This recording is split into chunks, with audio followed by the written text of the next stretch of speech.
Assalamualaikum warahmatullahi wabarakatuh. Perkenalkan, saya Desti Agustin, NIM 2010901014 dari kelas PI 1 angkatan 2020. Nah, psikologi kayaknya bukan kata yang asing kan bagi kita semua. Kayak semuanya itu, setiap manusia itu pasti berhubungan dengan psikologi. Apapun yang mereka lakukan, terdapat teori-teori psikologi yang menganutnya.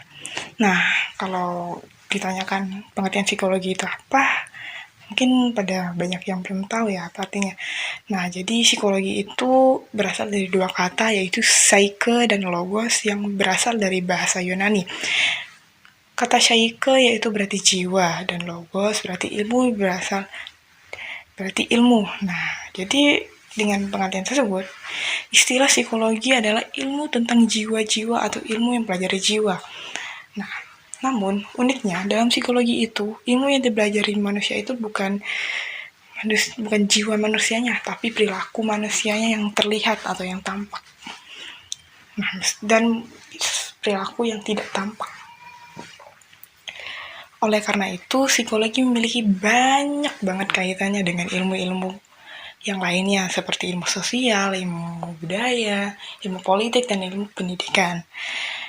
Nah, di sini saya akan membahas mengenai kaitannya antara psikologi dan ilmu pendidikan.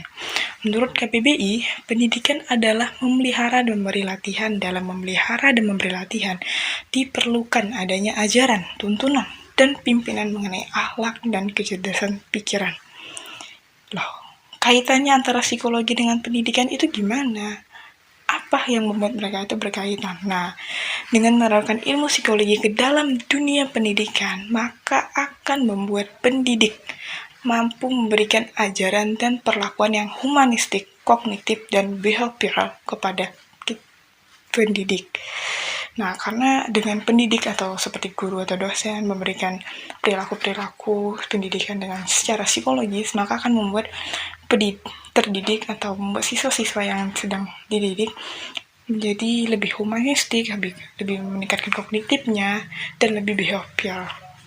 Nah, teori behavioral merupakan teori utama dalam psikologi pendidikan. Belajar merupakan proses pembentukan koneksi-koneksi antara stimulus dan respon. Contohnya adalah psikologi behavioristik, juga sering disebut dengan contemporary behaviorist atau juga disebut dengan SR psikologis, yang mengatakan bahwa tingkah laku manusia itu dikendalikan oleh ganjaran atau reward atau penguatan atau reinforcement dari lingkungan. Dengan demikian, dalam tingkah laku belajar terdapat jalinan yang erat antara reaksi-reaksi behavioral dengan stimulusnya. Guru yang menganut pandangan ini berpendapat bahwa tingkah laku siswa merupakan reaksi-reaksi terhadap lingkungan mereka pada masa lalu dan masa sekarang. Bahwa segenap tingkah laku merupakan hasil belajar. Kita mempelajari latar belakang penguatan atau reinforcement terhadap tingkah laku. Contoh simpel, ketika siswa mendapatkan nilai ulangan yang memuaskan, maka ia akan mendapatkan reward dari sang pendidik. Contoh simpel rewardnya tidak perlu hadiah yang mewah atau yang bagaimana. Cukup dengan memberikan applause kepada siswa yang mendapatkan nilai ulangan yang memuaskan tersebut, maka siswa tersebut akan merasa mendapatkan reward. Nah, sedangkan jika siswa yang mendapatkan nilai yang kurang bagus, maka ia akan mendapatkan remedial atau yang dan disebut dengan reinforcement. Remedialnya ini tidak selalu untuk mengerjakan ulangan lagi, bisa dengan memberikan tugas tambahan atau memberikan kelas tambahan yang membuatnya semakin untuk belajar lagi. Kemudian, teori berikutnya adalah teori psikologi kognitif. Dalam pendidikan, teori psikologi kognitif membuat tingkah laku seseorang senantiasa didasarkan pada kognisi, yaitu tindakan mengenal atau memikirkan situasi di mana tingkah laku itu terjadi. Tingkah laku merupakan hasil interaksi antar kekuatan-kekuatan yang baik, datang dari individu seperti tujuan, kebutuhan, tekanan kejiwaan, maupun dari luar individu, seperti tantangan dan permasalahan. Menurut Lewin, belajar berlangsung sebagai akibat dari perubahan dalam struktur kognitif. Perubahan struktur kognitif itu adalah hasil dari dua macam kekuatan. Satu dari struktur medan kognisi itu sendiri, yang lainnya dari kebutuhan dan motivasi internal individu. Lewin memberikan peranan yang lebih penting pada motivasi daripada sekedar reward. Nah, jadi menurut dalam teori kognitif ini, motivasi seseorang untuk belajar itu, atau keinginan seseorang untuk belajar itu lebih penting dari sekedar seseorang itu belajar untuk mendapatkan hadiah atau mendapatkan reward. Tentu sesuatu bisa berjalan dengan baik dan benar dan mencapai tujuan dan target jika sesuatu itu didasari dari diri kita sendiri, didasari dalam jiwa kita, yang membuat kita itu tidak pantang menyerah untuk belajar dan mengasah otak kita. Nah, teori psikologi pendidikan yang terakhir yaitu teori psikologi humanistik. The last but not least, teori psikologi humanistik ini tertuju pada masalah bagaimana tiap individu dipengaruhi dan dibimbing oleh maksud-maksud pribadi yang mereka hubungkan kepada pengalaman-pengalaman mereka sendiri.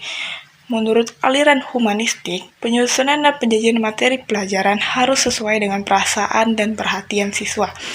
Tujuan utama para pendidik ialah membantu siswa mengembangkan dirinya, yaitu membantu masing-masing individu untuk mengenal diri mereka sendiri sebagai manusia yang unik dan membantunya dalam mewujudkan potensi-potensi yang ada pada mereka. Psikologi humanistik berusaha memahami perilaku seseorang dari sudut si pelaku atau behavior, bukan dari pengamat atau observer.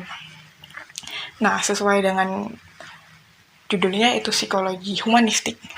Dengan kaitan dengan pendidikan tentu memanusiakan manusia. Nah, jadi contoh simpelnya itu kayak seorang pendidik itu tidak bisa menyamaratakan setiap manusia atau setiap siswa untuk bisa terhadap suatu pelajaran. Contohnya siswa yang lambat dalam belajar matematika dan aritmatika bukan tentu siswa itu menjadi siswa yang bodoh, yang tidak bervalue, dan tidak bernilai, karena setiap manusia itu memiliki keunikan dan kepintarannya masing-masing. Sebagai manusia, pasti seseorang itu mempunyai kelebihan dan kekurangan satu sama lain, sehingga manusia itu bisa melengkapi layaknya puzzle, satu sama lain saling melengkapi.